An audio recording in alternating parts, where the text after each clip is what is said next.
Olá, boa noite a todos e todas para esta segunda live, segundo encontro do Tecendo Redes de 2021.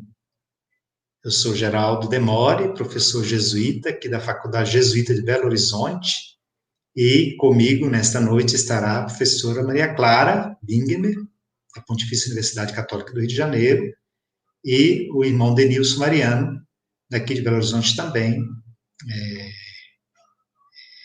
que estará também nos ajudando nesse encontro, onde nós vamos trabalhar a espiritualidade para o tempo presente.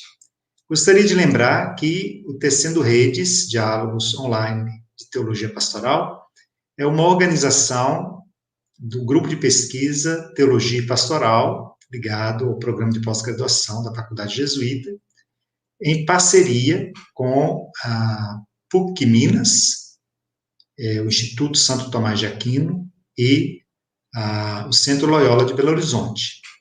Tem o apoio também da PUC Rio, da PUC Campinas, da PUC de Londrina, da PUC de São Paulo, da PUC do Rio Grande do Sul, do IHU, Instituto Humanitas Unicinos, da Universidade Unicinos, da FADISE, Faculdade de Diocesana São José, lá do Acre, da FACAF, Faculdade Católica de Fortaleza, Faculdade Católica de Mato Grosso e também da Unicap. Então, nesta noite, temos a alegria de ter a presença da professora Maria Clara, doutora em teologia, conhecida de todos, aqui no Brasil, pelo menos, muita gente a conhece, e é uma alegria, Maria Clara, estar com você para ouvir você falar sobre a espiritualidade nesse tempo presente. O que você nos diz sobre esse tema, Maria Clara? Boa noite, Padre Geraldo, Denilson e todos vocês. É uma alegria para mim estar aqui essa noite, agradeço muito o convite, muito honrada me sinto de poder conversar sobre esse tema, né, que é tão importante. O que seria uma espiritualidade para o tempo presente? Esse tempo, sobretudo, que é tão cheio de desafios, tão inusual que nós estamos vivendo, né? Um tempo que girou a história sobre seus gonzos, de uma certa maneira. Nunca mais será a mesma coisa, a gente sabe, depois dessa pandemia. Então, acho que importa muito refletir, né? Então, vou começar com uma reflexão assim mais conceitual, não a própria acadêmica, mas o que é espiritualidade. Podemos entender por espiritualidade para depois aterrissar, então, no tempo presente e ver alguns pontos que caracterizariam a espiritualidade para o tempo presente. Então, gostaria de começar citando dois grandes pensadores da atualidade. Um é Leonardo Boff. Ele diz: a espiritualidade não é monopólio das religiões, mas uma dimensão do humano. É a nossa capacidade de dialogar com o eu profundo e de ouvir os apelos do coração. É a consciência que se sente inserida num todo maior e que capta o elo secreto que tudo liga e religa à fonte primeva de todo ser, chamada Deus. Com ele entretém diálogo de intimidade e de amor. A espiritualidade é a aura que sustenta os valores de solidariedade, compaixão, cuidado e amor, fundamentais para uma sociabilidade verdadeiramente humana. Até aqui, Leonardo Boff. O seguinte, outro pensador é o cardeal Tolentino, que já esteve aqui no Tecendo Redes, né, com vocês. E ele diz: para se construir uma espiritualidade no tempo presente, há que ser enfrentado o divórcio existente entre contemplação e ação, entre sagrado e cotidiano, por exemplo. Esse divórcio gera a condição desencarnada do religioso, um distanciamento e não proximidade. Então, pelo que ouvimos aqui nesses dois pensadores com os quais começamos a nossa reflexão, espiritualidade não é algo alheio ou estranho ao humano, nem é algo que nos desintegre entre o espírito e a carne, a matéria e o espírito que é do alto e o que é de baixo, né? Vamos então cercar um pouquinho a palavra espiritual e espiritualidade. Segundo o dicionário Aurélio, a filosofia define espírito como o domínio da subjetividade, da consciência e do pensamento que se opõe ao das coisas corpóreas ou materiais. E espiritual aparece definido como relativo ou pertencente ao espírito por oposição à matéria. Por sua vez, espiritualidade é definido como qualidade ou caráter de espiritual e, em termos religiosos, como doutrina acerca do progresso metódico na vida espiritual. Evidentemente, nós não falamos aqui do ponto de vista da filosofia, mas sim da teologia. A palavra espiritualidade encontra realmente sua raiz no espírito, mas não em oposição ao corpo, à matéria. Encontra sua raiz naquele nível da personalidade humana onde se dão e se revelam os sentimentos mais profundos, as experiências que marcam e configuram a pessoa em sua totalidade e sua radicalidade. Várias disciplinas definem espiritualidade diferentemente, como a filosofia, a psicologia, a antropologia, e a teologia também reflete sobre ela e, coerentemente, se inclui em seu pensar e define espiritualidade a partir da categoria experiência, né? Derivando daí um estilo de viver. A espiritualidade vem da experiência e, a partir daí, se torna um estilo de vida. Se cercamos mais ainda a palavra e vamos para o cristianismo, né? A teologia cristã, vemos que a espiritualidade sempre foi algo central e fundamental naquilo que configurou a matriz da Boa Nova levada aos 4 cantos do mundo pelos apóstolos, após sua convivência com Jesus de Nazaré e a experiência luminosa de sua ressurreição. Desde então, o diálogo entre teologia e espiritualidade tem passado por diversas fases, como disse o cardeal Tolentino, aproximação, distanciamento, que ora exilaram a espiritualidade no terreno das simples devoções, ora a trouxeram de volta para o campo de reflexão da teologia. Em todo caso, se algo se pode dizer da espiritualidade, certamente passa pelo caminho da experiência. Não se trata de uma teoria sobre Deus, nem muito menos de um discurso construído e rigoroso sobre o mesmo. Tudo que possa haver de teoria ou de discurso nesse particular só pode emergir e se fazer inteligível a partir de uma experiência. Mas para que essa experiência chegue a ser identificada como experiência espiritual ou experiência de Deus, existem alguns elementos assim importantes e constitutivos que têm que estar presentes. O primeiro é o desejo. Toda autêntica e verdadeira espiritualidade radica no mundo do desejo. E isso, antes de mais nada, porque o objeto da experiência que a espiritualidade supõe só pode ser objeto de desejo. Não é objeto de necessidade, porque ele só se dá na gratuidade da atração mútua, do reconhecimento recíproco, livremente recebido e dado. O desejo do outro, no caso da espiritualidade, do outro com maiúscula, que é Deus, é algo fundamental para que a experiência seja realmente entendida e identificada como experiência espiritual, experiência de Deus. As relações entre a fé e o mundo dos desejos são íntimas, mas, ao mesmo tempo, não fazem parte do terreno das evidências.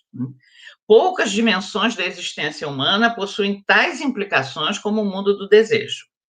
Daí que a fé e a experiência espiritual sejam capazes de originar uma série de comportamentos e atitudes de um dinamismo e um calibre que não tem parâmetro com outras dimensões da vida. Isso em termos tanto positivos como negativos. Poucas façanhas e ousadias se realizaram como as que se levaram a cabo sobre a moção de uma espiritualidade, passando por todo o arco dos fanatismos, das guerras de religião e também dos heroísmos, dos martírios, do amor até o fim, tudo isso, né? Provavelmente nenhuma outra experiência humana conta com o potencial desejante que anima e acende a experiência espiritual. Em poucos terrenos, a paixão, o fervor, o entusiasmo, a compaixão e também a violência e o fanatismo e outros puderam fazer-se sentir com a intensidade como aí com essa experiência espiritual. Daí o seu enorme potencial libertador e sua tremenda capacidade também para destruição. O desejo, em sua multiplicidade de derivações, constitui a energia básica pela qual a fé, verdadeiramente, em sentidos muito diferentes, move montanhas, como a gente lê no Evangelho. Não se trata também de uma questão de um passado histórico que já está passado, caduco. O poder e a progressiva propagação e crescimento de certas seitas ou manifestações sagradas e técnicas sacrais, os novos fundamentalismos das grandes religiões, tudo isso leva a pensar que, apesar da tão decantada secularização, é fundamental perceber que a experiência espiritual e que o desejo espiritual ainda tem lugar, e muito forte no mundo de hoje. O desejo humano, no entanto, tem uma característica: ele não nasce se o desejo de outro não o precede, né? Somente sendo desejados podemos emergir e nos reconhecer como seres de desejo, seres desejantes. Quem de fato não se sentiu desejado desde o princípio, quem não se experimentou a si mesmo como um objeto de desejo, de valor em seu primeiro ambiente, dificilmente poderá sentir que o desejo brota nele como força libertadora. Quem não se sentiu acolhido, abraçado, dificilmente poderá experimentar em sua vida que o mundo é bom, que a vida é um dom, que a confiança nos outros é possível e não uma aposta louca e insensata. E se esse tipo de experiências não se dão, dificilmente poderá surgir um tipo de vivência espiritual e mística que inclui em seu núcleo mais íntimo um sentimento básico de confiança, de proteção, de crença e expectativa na possibilidade de um mundo melhor do que aquele onde vivemos. Quem não experimentou em seu passado primeiro a felicidade de sentir-se acolhido, querido, apoiado, dificilmente poderá sentir a esperança de um futuro promissor, a menos que passe por um processo terapêutico. A gente vê que a psicoterapia tem feito maravilhas, né? O desejo fica frustrado pelo trauma e sufocado e vai levá-lo aos abismos da desconfiança, da depressão, da descrença e da suspeita generalizada. Então, esse é o primeiro elemento, o desejo. O segundo é a fé, que já foi mencionada. O desejo é gerador da fé. Não só porque o desejo entre um homem e uma mulher influiu de uma maneira ou de outra em nossa concepção e vinda ao mundo, mas também, de modo mais importante ainda, porque o desejo, em sua amplitude que transborda os limites das realizações humanas, inclusive da capacidade de procriação do homem e da mulher, esteve ali para nos acolher em nossa chegada a esse mundo e nos receber num útero, em 2 braços, em um colo, e nos alimentou num seio, e isso iria configurar de modo fundamental nossa primeira relação com a vida e o mundo, e influir no nosso potencial de sentir e nomear a transcendência, em última análise, Deus. Então, crer significa, entre outras coisas, possuir uma confiança básica na vida e no outro. Creio no outro não só porque o que ele me diz me parece razoável, faz sentido, mas porque ele é que diz. E porque ele é quem é, eu confio nele, ele ou ela, né? É nele ou nela que eu creio, e por causa dele ou dela, creio na vida. Crer é, então, contar com uma certeza não demonstrável de que a vida e o mundo possuem um sentido, uma finalidade, por complicada que às vezes pareça. A partir das dúvidas e perplexidades, e apesar delas, atravessando às vezes noites escuras, convivendo com a raiva e com a dor, crer significa que, apesar de tudo, para além de tudo, nos sentimos fundados, protegidos, preservados. Significa que podemos pedir porque receberemos, buscar porque encontraremos, chamar e bater na porta porque se nos abrirá.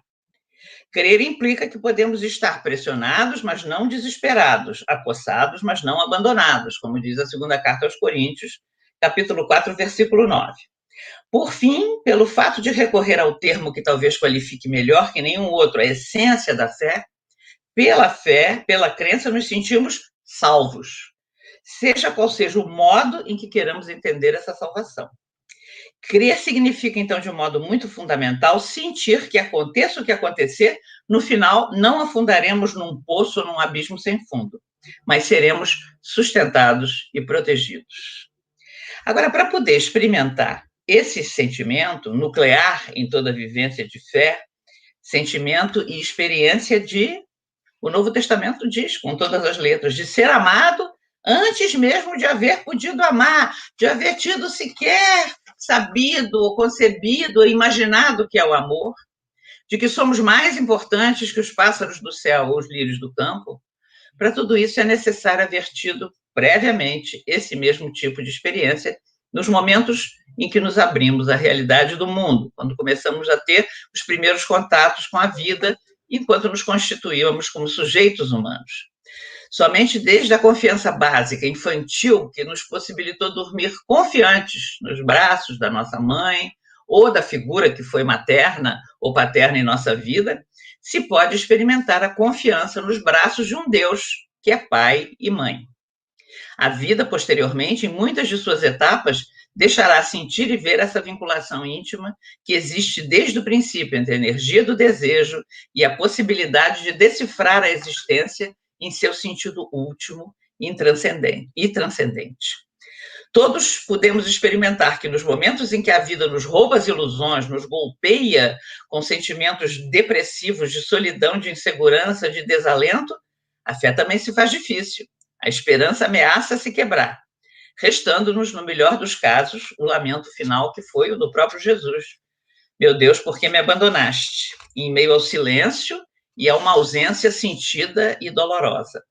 Desde essa relação íntima entre o mundo do desejo e a crença, haveria também que entender o que sucede em muitas crises que os jovens têm, ou mesmo que as pessoas na maturidade têm. Não são estranhos a essas crises os sentimentos depressivos que nesses momentos irrompem no coração humano.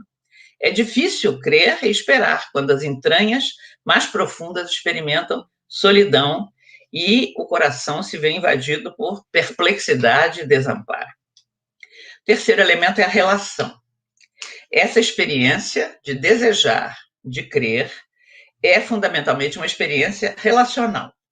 Nesse sentido, e somente à luz desse fato, é que se poderá falar de conhecimento e conhecer.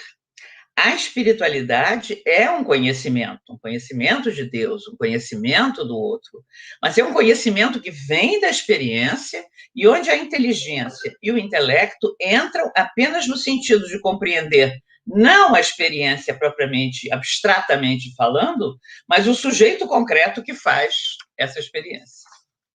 No centro, então, dessa experiência está não apenas o eu que conhece, mas o outro, o tu, o ele ou ela, aquele ou aquela, que pela sua diferença, pela sua alteridade, movem o eu em direção a uma jornada de conhecimento que não tem caminhos previamente traçados, e sem seguranças outras, senão a aventura da descoberta progressiva daquilo que algo ou alguém que não sou eu, e só esse alguém que não sou eu pode trazer. Esse ou essa que não sou eu também não é isso, não é uma coisa, é uma pessoa que a mim se dirige, que me fala, a quem eu respondo, um outro sujeito cuja diferença se impõe a mim como uma epifania, uma revelação.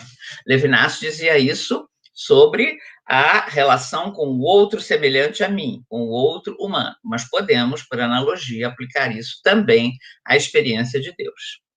Essa, no caso da espiritualidade, essa relacionalidade com a diferença do outro tem dimensões diferenciadas na medida em que coloca no processo e movimento da relação um parceiro, um interlocutor de dimensões absolutas, com o qual o ser humano não pode nem pensar em manter relações simétricas ou se relacionar em termos de igualdade, porque jamais será igual.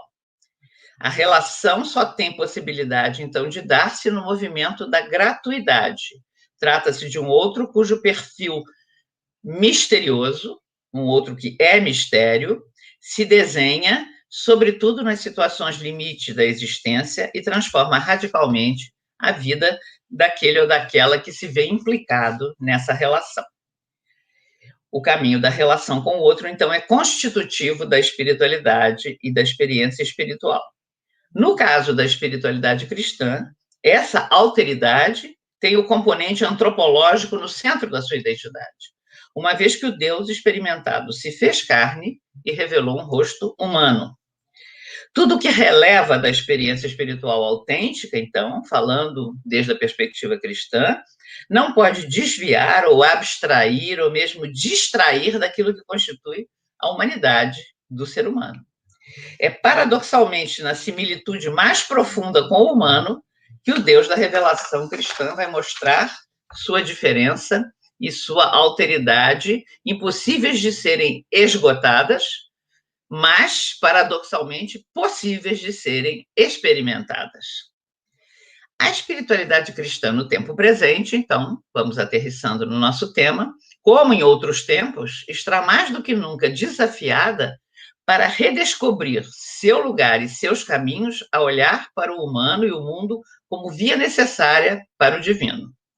E se perguntar que caminhos, hoje, esse mundo e essa realidade nos colocam como desafios para uma espiritualidade adequada ao tempo presente. O caminho que vamos seguir, então, é nos perguntarmos como se configura esse tempo presente, e vamos ver a seguir algumas, não todas, algumas características desse tempo em que vivemos. É um tempo de dor e de luto. O contexto pandêmico inclui e afeta todos os níveis da vida, pessoal, familiar, social, sistêmica. O teólogo e escritor Thomas Halleck diz que hoje vivemos um teste global de esperança. Nossa esperança está sendo posta à prova sistematicamente. A cada dia parece que essa esperança e seu horizonte se afastam mais e mais. Os contágios sobem, as mortes mais ainda, as vacinas chegam a conta-gotas, sabotadas por políticas sujas e por alta demanda.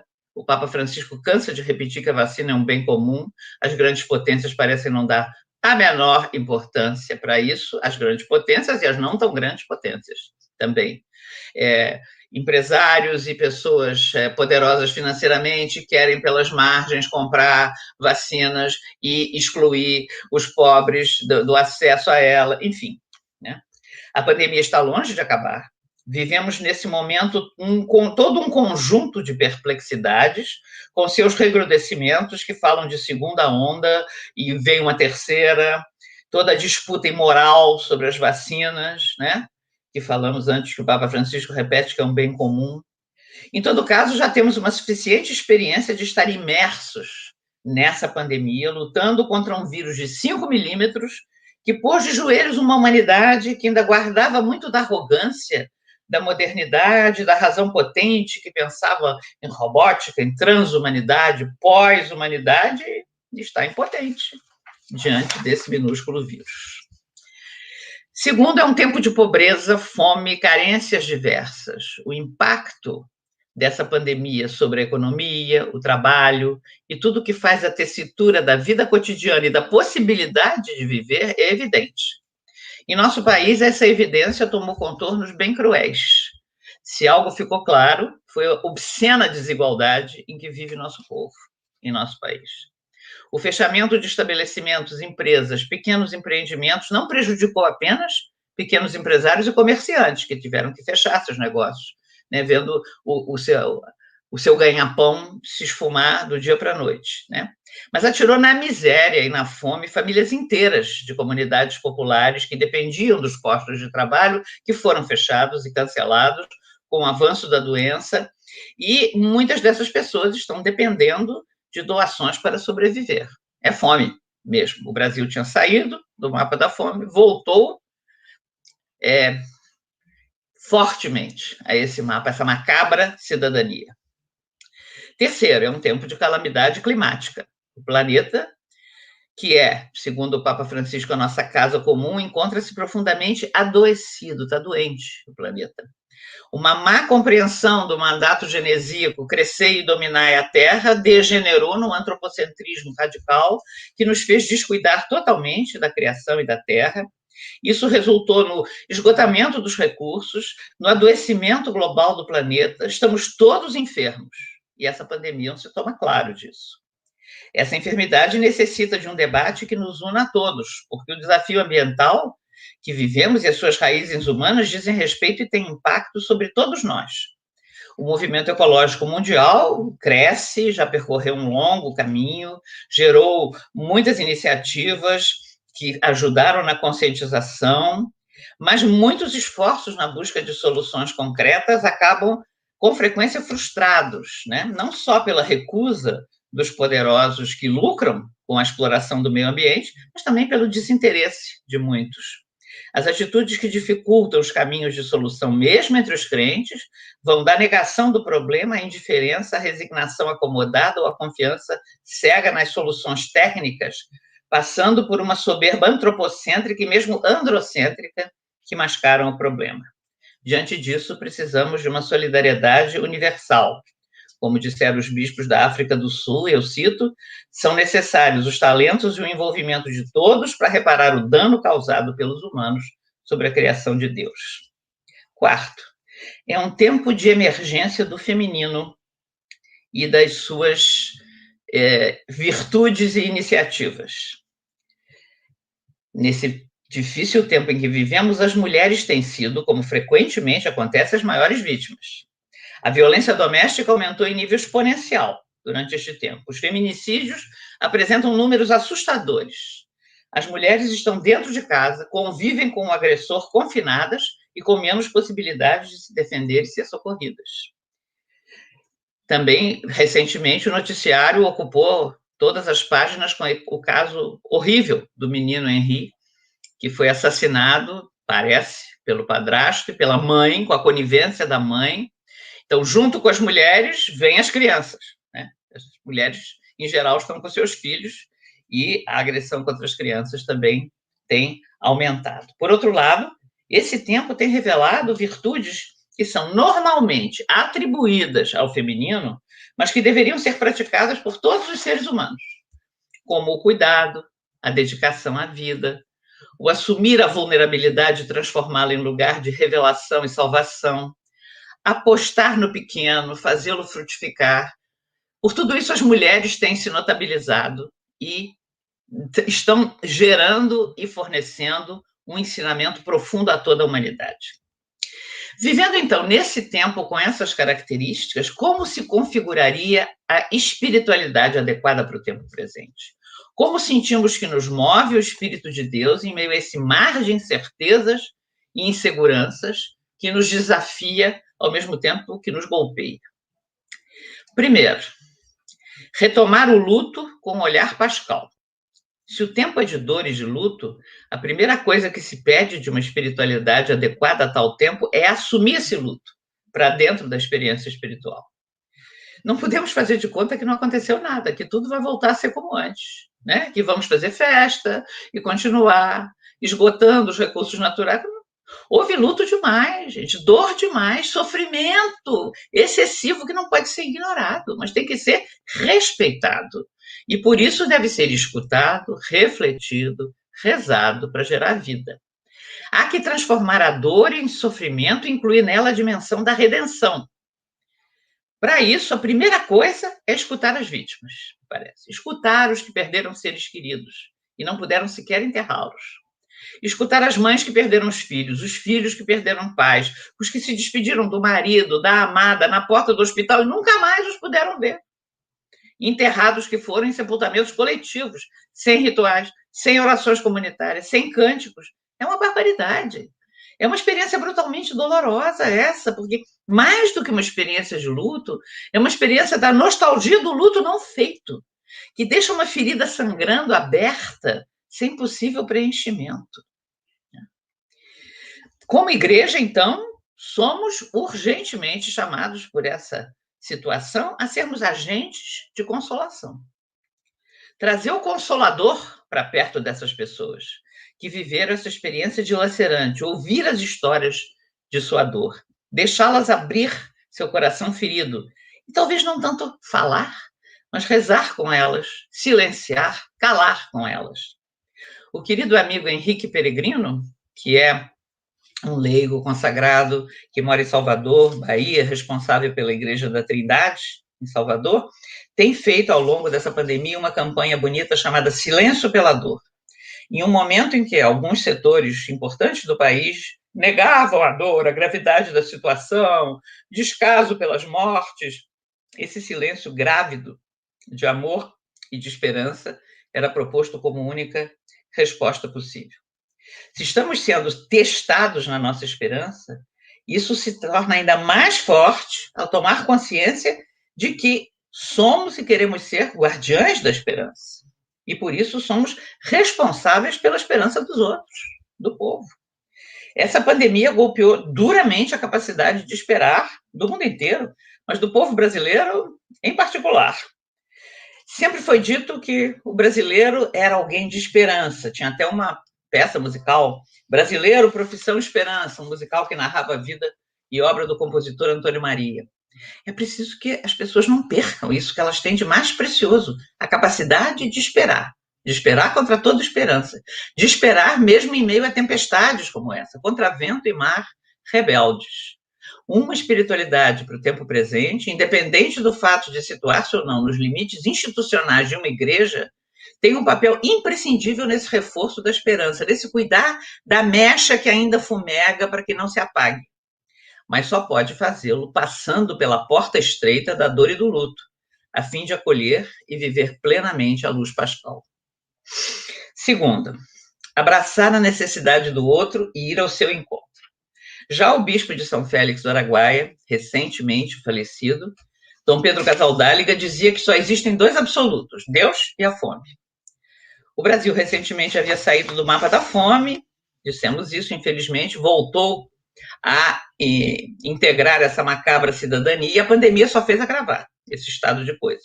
Crise sanitária, crise econômica, desemprego, todo o sistema que se organiza para atender os segmentos sociais mais privilegiados, descartando os pobres e os vulneráveis, nos mostram que hoje aumentou consideravelmente em nosso país o número das pessoas que passam fome, literalmente. O Papa Francisco, na encíclica Fratelli Tutti, desenvolve um triste diagnóstico, dizendo que a nossa cultura é marcada pelo descarte. Algumas categorias de pessoas surgem como grandes vítimas deste descarte. Os idosos, na pandemia, foram os protagonistas, né? Os idosos, os deficientes, os pobres, os migrantes, são descartados, eliminados das previsões, dos mapas, porque não são úteis mais.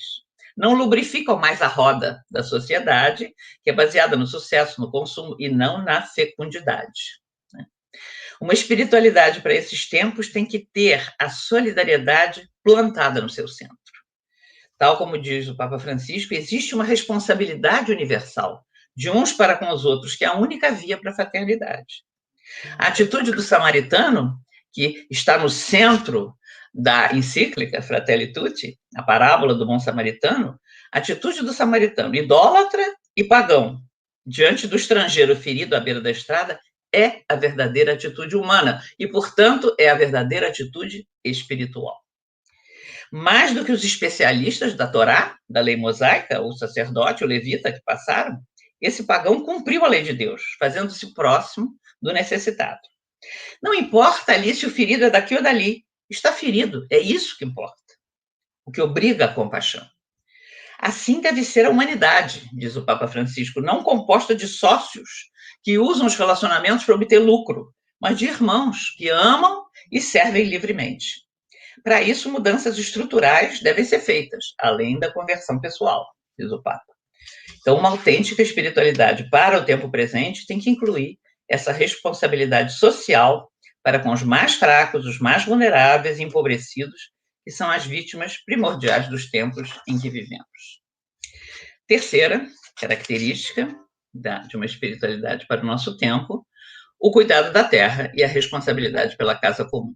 Se algo a pandemia nos ensinou, foi o fato de que somos terra e que, se continuamos abusando dos recursos do planeta, nós mesmos seremos destruídos. Somos terra, nosso destino está indestrutivelmente ligado ao dessa mãe terra que hoje é tão agredida. Ela respondeu com esse vírus que nos ameaçou e nos confinou dentro de nossas casas, denunciando o estilo de vida mortal que estávamos vivendo. Creio que um dos pontos centrais de uma espiritualidade para os tempos que correm é inserir nela constitutivamente a consciência ecológica, inseparável da consciência de solidariedade para com a humanidade.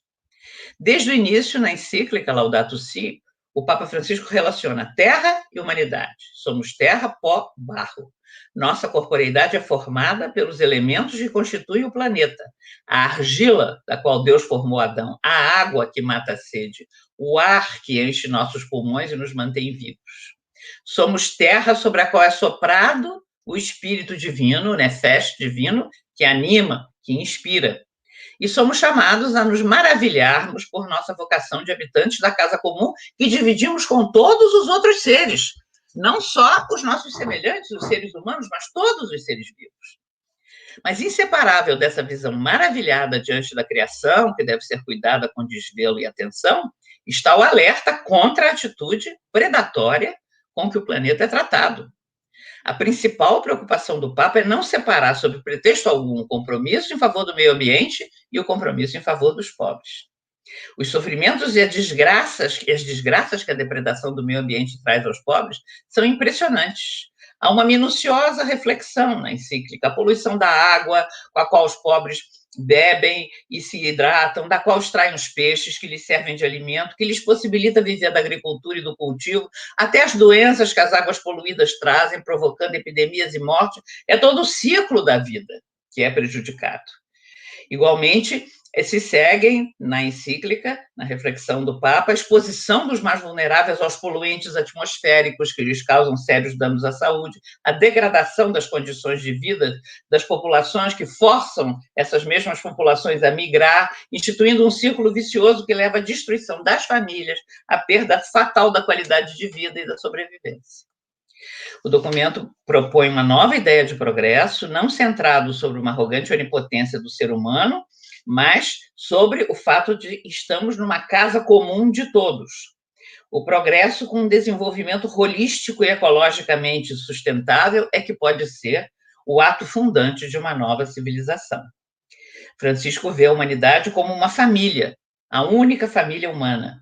E essa visão não permite isolamento, alienação ou globalização da indiferença diante do imenso problema que a degradação do meio ambiente representa para as futuras gerações. Somente o olhar e a atitude franciscanas do cuidado, da responsabilidade, da reverência, que é a nossa casa comum, pode levar à exclamação espiritual, de plenitude vital, que é louvor ao Criador de todos os seres. Só pode exclamar Laudato Si, louvado seja, com os olhos voltados para o alto, quem olhou ao seu redor e se curvou para cuidar da mais humilde criatura saída das mãos de Deus. Então, me parece imprescindível, nesse momento em que tentamos emergir de uma catástrofe que atinge a todos os habitantes do planeta, alimentarmos nossa espiritualidade com o fato de que temos que aprender a conviver entre seres humanos, claro está, mas entre todos os seres vivos. A vida é o outro nome de Deus, e o respeito e o cuidado pela vida deve ser um princípio fundamental daquele que vive a fé, daquele que vive uma experiência espiritual. A consciência de que a nossa existência é uma coexistência, sob pena de não ser uma existência de filhos e filhas de Deus. É um elemento indispensável, me parece, numa espiritualidade para os tempos que vivemos hoje. Quarto elemento, quarta característica, uma espiritualidade que se deixa ensinar pelo feminino. O nosso tempo, com tudo isso que vivemos, é um resultado de quem vem construindo a história, né? E o mundo em que vivemos, a história, no ponto em que está, foi feita pelos homens, majoritariamente. Isso não se pode negar. Não se trata aqui de rebelar-nos contra isso, dizer que tudo é negativo. Não é verdade, não é assim. Mas, por outro lado, é verdade que aspectos bem sombrios da situação que hoje vivemos é uma construção marcada pelo patriarcalismo, tão forte na cultura, na religião e, consequentemente, com impacto na espiritualidade. Como diz a grande pensadora estadunidense Susan Sontag, a guerra é um jogo masculino. A máquina de matar tem um gênero, e é macho, né? As guerras foram feitas por homens. Não quer dizer que a mulher é imune à violência, é um anjinho, não é isso, né? Mas a configuração, né, das guerras e das violências, em geral, são construídas Pelos homens, pelos sujeitos masculinos que são também vítimas do patriarcalismo, dos quais eles mesmos são protagonistas, né? Então, me parece urgente cultivar virtudes e práticas que têm sido mais identificadas com o feminino, incorporando-as à espiritualidade. Quais são essas virtudes e práticas? Uma, a aliança indissolúvel com a vida. A mulher não acredita na morte. Por isso é que as mulheres, no terceiro dia, foram ao túmulo. Foram lá fazer o quê? Levar ungüentos e perfumes para ungir um cadáver. Por quê? Porque para eles, para elas, eles estavam vivos. Foram encontrar aquela pessoa que viram morrer, né? A mulher só crê na vida. Por quê? Porque o seu corpo é a sede da vida. Ela leva a vida em seu próprio corpo. Por isso, experimenta de forma mais palpável, não excludente, evidentemente, a comunhão e a união com o outro, dentro do seu corpo, essa união que segue depois na lactação, na amamentação, no cuidado ao nascituro, tudo que se segue ao parto, à gestação e ao parto. A própria corporeidade feminina é um sinal inequívoco de que a vida é coexistência e só existe em comunhão. A mulher sabe disso, né? Por isso, a maternidade é algo tão forte que vemos quando todos desistem, a mãe não desiste, ela está ali. Então, tem vários exemplos, as mães da Praça de Maio, as mulheres de Calama, no Chile, que até hoje procuram no deserto do Atacama os restos dos filhos que foram levados pela ditadura do Pinochet, as mães do tráfico no Brasil, que procuram o corpo, querem o corpo do filho morto, querem que lhes devolvam o corpo do filho morto para enterrá-lo com dignidade, para saber o lugar onde o plantaram como semente, né? No México, que dizem que querem, não procuram cadáveres, procuram tesouros para transformá-los em ancestrais, enfim, né? Os exemplos abundam. Depois, outra virtude que o feminino ensina, o cuidado da vida, das formas mais frágeis, das vulnerabilidades. A mulher está presente desde sempre na história da humanidade, praticando o cuidado, cuidando do que está ameaçado, valorizando o que é pequeno, inútil aos olhos da sociedade, reconstruindo do zero sem desanimar. O Mohamed Yunus, que foi o prêmio Nobel, que criou a questão dos microcréditos, ele dava preferência sempre aos projetos das mulheres, que eram menores, mas que resultavam e que tinham uma prestação de contas fiel e tal. Depois, a resiliência. As mulheres são capazes de uma resistência sem limite, em situações limite. A gente pode citar como exemplo a Shoah, onde tem inúmeros testemunhos de mulheres, inclusive quase crianças, como Anne Frank, cujos escritos permitiram reconstruir a história do massacre, seguir seus fios, né? Tem uma finalidade, uma fidelidade inquebrantável, estratégias engenhosas e não violentas para defender a vida, sobretudo a dos filhos, também a sua, mas também a dos outros. Então, todos esses elementos que sustentam a vida por baixo, são como espinhas dorsais para que a vida triunfe da morte, estão presentes no feminino, mas não por isso são adstritos só às mulheres, mas a todo o ser humano. É toda a humanidade que é convocada a aprender das mulheres essa maneira e olhar, encarar e viver a vida que constitui uma verdadeira espiritualidade. Eu teria uma conclusão ainda para fazer, mas eu acho que eu vou parar por aqui para a gente ter um tempo de diálogo, né? Faltam 15 minutos. Maria Clara, que delícia escutar você. E depois, realmente, uma reflexão muito, muito bem construída, começando dando as fontes, né, para pensar a espiritualidade, a questão do desejo, a questão da fé, a questão da relação. Depois, como viver a espiritualidade hoje, quais são as principais características do hoje e quais seriam as características de uma espiritualidade justamente para responder às questões do tempo de hoje. Eu não quero roubar tempo dos nossos seguidores, então eu não vou fazer nenhuma pergunta, só vou te dizer que fiquei muito contente com a sua contribuição no Tecendo Redes. Então eu já vou passar a palavra imediatamente para o Denilson Mariano, falei, ele é irmão sacramentino de Nossa Senhora, doutor em teologia, mora em Belo Horizonte, é muito ligado ao grupo do MOBON, Movimento da Boa Nova, que é um movimento de estudo, de reflexão da palavra de Deus, em parte parecido com os círculos bíblicos. e ele acabou de defender o doutorado dele aqui na faculdade jesuíta no ano passado. Então, Denilson, quais são as principais questões levantadas para Maria Clara? A gente não tem muito tempo, mas eu acho que dá para a gente tirar aí pelo menos uns 10 minutos para você resumir as perguntas e a Maria Clara responder. De comentários elogiando a sua fala, a sua presença, a sua clareza, não dizem Maria Clara é claríssima. Queria só destacar antes das perguntas, né, 2 comentários aqui, tem vários, mas assim, da Terezinha Cota, dizendo que a espiritualidade nos humaniza tanto e quão estranhas são as espiritualidades que isolam, separam, um mistério tão lindo, mas intrinsecamente dessa espiritualidade cristã que humaniza. Então, ela faz esse comentário. E a Rosélia Junqueira também, grande lucidez da professora Maria Clara. Essa pandemia, de fato, escancarou a desigualdade e o descaso com a terra, e principalmente com os mais pobres.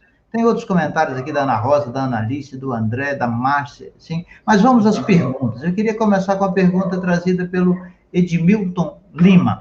O Edmilton coloca o seguinte: que respostas a essa impotência da humanidade frente à pandemia podemos encontrar hoje, ou médio e até longo prazo, através da espiritualidade do segmento de Jesus?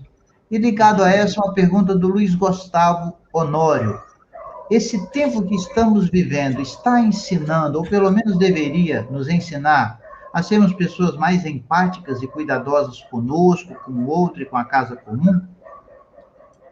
E uma terceira, né, essa do André Massarim. Antes de podermos amar, já fomos amados, sobretudo por Deus, e dele recebemos tudo. O que está faltando para que as pessoas, né, que não vivem o amor, a solidariedade, a esperança, possam, de fato, talvez aí encontrar um caminho para essa espiritualidade? Então, são 3 perguntas, mas você se ajeita aí. Se tiver tempo, depois tem outras. Tá bom. Obrigada, Denilson. Então, que respostas podemos encontrar diante do desafio que essa pandemia nos coloca, né? Eu acho que temos que ir com muita humildade, não sabemos nada. Acho que nunca estivemos tão... Padre Arrupe dizia, né? Esse é um tempo de graça, porque nunca estivemos tão inseguros, uma coisa assim. Ele falava, né? Que a graça era justamente essa insegurança. Então, essa insegurança que estamos vivendo, eu acho que é uma graça de Deus para não querermos respostas demasiado rápidas e superficiais. Temos que sofrer as perguntas, me parece, né? Para encontrar respostas que sejam boas, que sejam fecundas, né? Então, eu acho que as respostas no segmento de Jesus Cristo a gente vai encontrar estando perto uns dos outros, né? Rezando juntos, se ouvindo uns aos outros, partilhando, sofrendo a dor do outro como se fosse minha. Eu vi ontem uma frase bonita do Tolstói que diz: se você sente dor, você está vivo, mas se você sente a dor do outro, é porque você é humano, né? Quando se perdeu a capacidade de sofrer com a dor do outro, pode pegar o boné e se demitir como ser humano, porque realmente é isso que nos constitui. A capacidade de se compadecer, de empatizar, né? Então, a segunda pergunta tratava disso, da empatia, né? Então, como é que a gente pode crescer nessa questão da empatia? Edith Stein escreveu muito sobre isso, coisas muito bonitas, né? Colocar no lugar do outro e sentir, procurar sentir algo do que ele está sentindo, para ele devolver o sentimento transfigurado em solidariedade, em comunhão, em compaixão, para que não haja, além da dor, além do sofrimento, a solidão de estar sozinho, de ninguém escutar. Eu acho que, nesse ponto, eu acho que o pessoal da saúde, os profissionais da saúde, nos ensinaram muito durante a pandemia. A preocupação deles de fazer vídeos e criar comunicação entre o doente e seus familiares, para que pudesse, pelo menos, haver o último diálogo, às vezes, ou às vezes um diálogo que ajuda na recuperação. Enfim, né? Tudo isso é fruto de... Porque podiam fazer o seu trabalho. Não enche meu saco, você não quer... Você está com saudade da sua filha, da sua mulher, eu tenho que tratar de você. Toma remédio, toma tubo. Não se trata só disso, né? É uma visão do ser humano, tem que ser mais ampla, mais holística, mais global. Então, as emoções também estão feridas, também estão despedaçadas e precisam ser curadas, né? Eu acho que isso é um elemento importante para a gente poder encontrar saídas, né, e respostas para essa pandemia. E a terceira pergunta comenta aquilo que eu coloquei na primeira parte, né, que fomos amados primeiro, quando nem sabíamos o que era o amor, né? Alguém nos desejou antes que nosso pai e nossa mãe se encontrassem, né? Somos filhos do amor. Por isso é tão terrível pessoas que não têm a experiência de ser amados, né? Bom, elas têm que ser ajudadas, e eu acho que com uma terapia, dando amor, elas podem caminhar muito nisso, mas é uma ferida muito profunda, né? Dom Luciano Mendes de Almeida, eu me lembro que um dia ele disse isso, eu nunca esqueci. Ele disse que trabalhava com menores, né, de rua e tal, e ele dizia que não adiantava falar de Deus para esses meninos, dizendo para eles, Deus é teu pai. Eles não tinham experiência de pai, pelo menos não experiência positiva. Para ele, pai era uma figura que chegava bêbado e batia na mãe dele, né? Então, tinha que encontrar outra via para chegar e transmitir o que é ter um Deus que é pai, né? Tudo isso, eu acho que a gente que tem a graça, né, de saber, de experimentar o que é ser amado, né, a gente tem uma grande responsabilidade, né, de transmitir esse amor e esse sentimento, né? Então, se quiser mais alguma pergunta. Que bom, Maria Clara. Tem uma outra pergunta aqui que, embora ela venha de um rapaz ou de um homem, não sei bem, mas toca na questão das mulheres, e é muito interessante. É a do Jorge Gomes. Você fala dos danos às mulheres. Como as mulheres podem protagonizar esse tempo de pandemia se sofrem violência e outras são obrigadas a se omitir frente a estas violências? Então, essa questão da violência à mulher. O Diego Sotton, diz que o Papa Francisco conclama a uma igreja em saída, e as diretrizes da CNBB, nesse período de 2019 a 2023, indica que as pequenas comunidades eclesiais missionárias. Diante da pandemia, como ser igreja em saída e comunidade casa de ternura? É uma espiritualidade que incentiva isso aí. Nessa mesma direção, o João Rezende coloca uma perguntinha: como vivenciar e incentivar uma espiritualidade que nos humanize? E coloco outras duas aqui rapidinho. O Giuliano Amato. A partir do horizonte teológico, uma reflexão revigorada sobre a teologia da criação pode proporcionar uma via de espiritualidade a ponto de reorientar a humanidade para o reino que Jesus pregou? E a Cleide Maria. Como poderá essa espiritualidade que você apresenta vencer essa espiritualidade mentirosa que engana, que divide, que não tem compaixão, não se compadece? Muito obrigada pelas perguntas, né, que são instigantes e profundas. Então, sobre as mulheres e a violência, né, eu acho que a resposta à violência contra a mulher tem que ser dada por todos, mas as mulheres têm um papel importante nisso, porque às vezes as mulheres são cúmplices da violência que é feita contra outras mulheres, ou contra elas mesmas, né?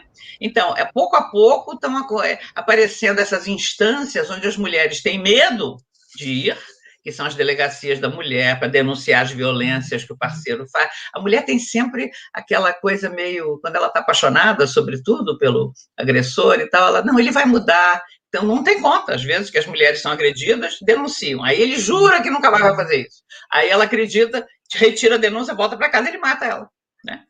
Então, é uma coisa que tem que ser realmente firme, e as redes de solidariedade têm que ser formadas para umas apoiarem as outras, né? Tem que haver uma solidariedade entre as próprias mulheres. E com os homens também, evidentemente, os homens que não compactuam com esse tipo de machismo agressivo e violento, né?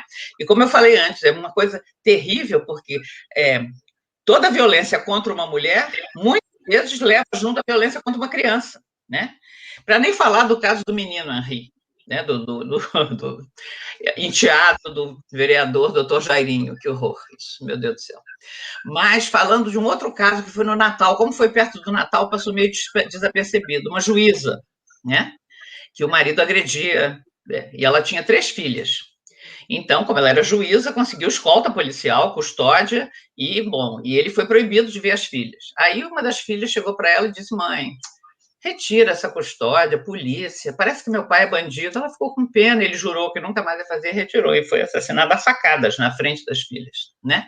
Então, são várias crianças traumatizadas, é terrível essa questão da violência contra a mulher, e sobretudo do feminicídio, que não é para ser confundido com homicídio. O feminicídio é o ódio da mulher por ela ser mulher, né? O ódio à diferença, o ódio ao fato de ser outra. Então, me parece que é muito importante que as mulheres estejam conscientes e sejam solidárias umas com as outras, e que vão aumentando suas redes, com a presença também dos companheiros, homens e tudo, para que essa violência seja realmente minimizada e extirpada, né? Sobre a igreja em saída, e eu acho que eu posso englobar aqui a segunda e a quarta pergunta, eu acho que nunca o Papa Francisco teve uma expressão tão feliz como essa, né? Que já vem do início do seu pontificado.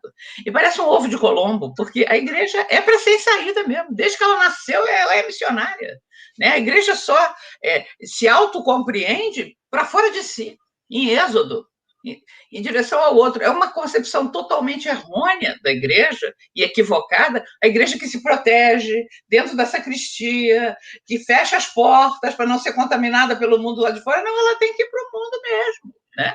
Como diz o Papa, prefiro uma igreja machucada por andar nos caminhos da vida do que uma igreja protegida, não sei o quê.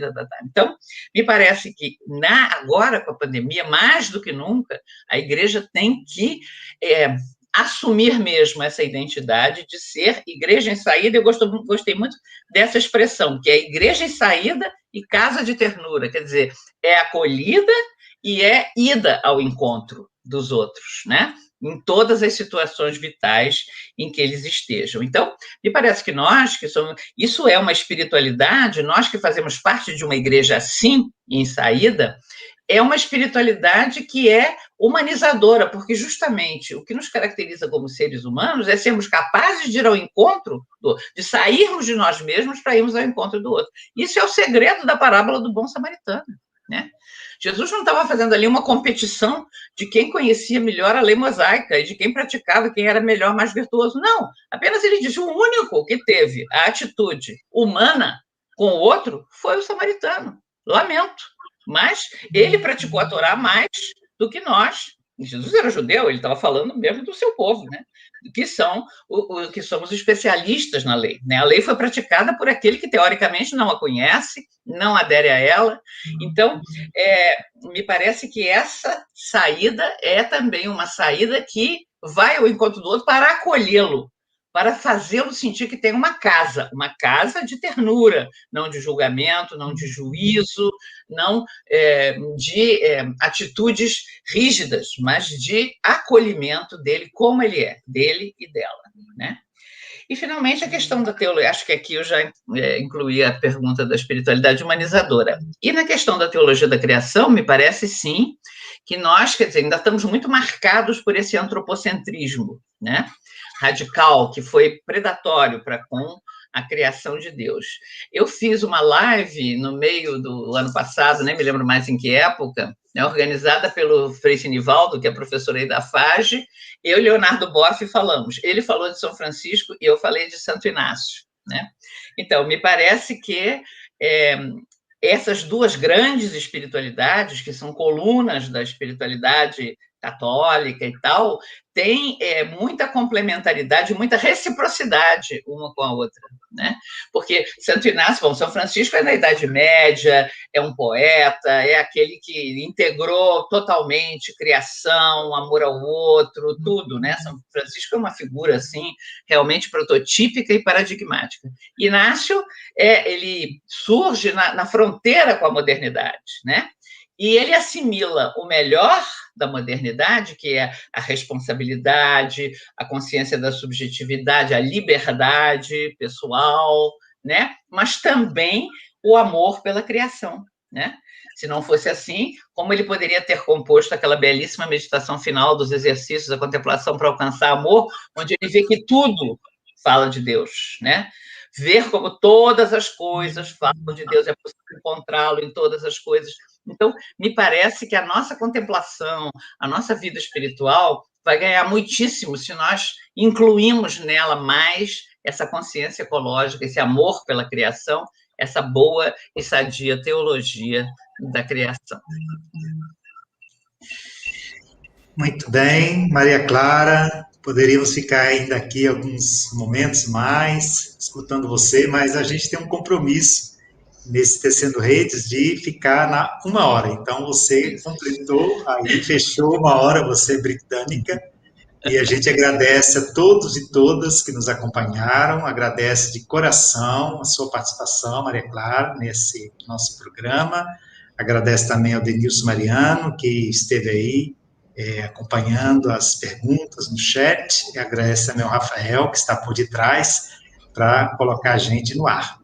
Queria aproveitar também para convidar todos e todas, quem ainda não fez a sua inscrição no Congresso de Teologia Pastoral, que vai acontecer entre os dias 3 e 6 de maio. Vai ser todo online, acontecendo pelas tardes e pelas noites. Vocês, por favor, entrem na página da Faculdade Jesuíta e procurem lá Congresso de Teologia Pastoral. Ainda é possível se inscrever, temos ainda vagas para os vários seminários, painéis e para as palestras. Então, acho que vai ser também uma continuação. No mês de maio, nós não teremos a nossa live do Tecendo Redes por causa do Congresso. Voltaremos depois, em junho, com Dom Paulo Jackson, que é bispo lá no Pernambuco, e que vai falar para nós sobre a animação da vida e da pastoral através da palavra de Deus. Então, com isso, mais uma vez... também de apresentar as comunicações no Congresso, no geral. Exatamente. Quem quiser fazer uma apresentação ou de uma experiência significativa na pastoral, ou de uma comunicação, de pesquisa que está fazendo, pode se inscrever também. Estamos aí nas últimas semanas, né, para inscrição, para apresentação de comunicações e de experiências significativas. Então, boa noite a todos e todas, boa noite, Denilson, boa noite, Maria Clara, muito obrigado. Boa noite, muito obrigada. Muito obrigado.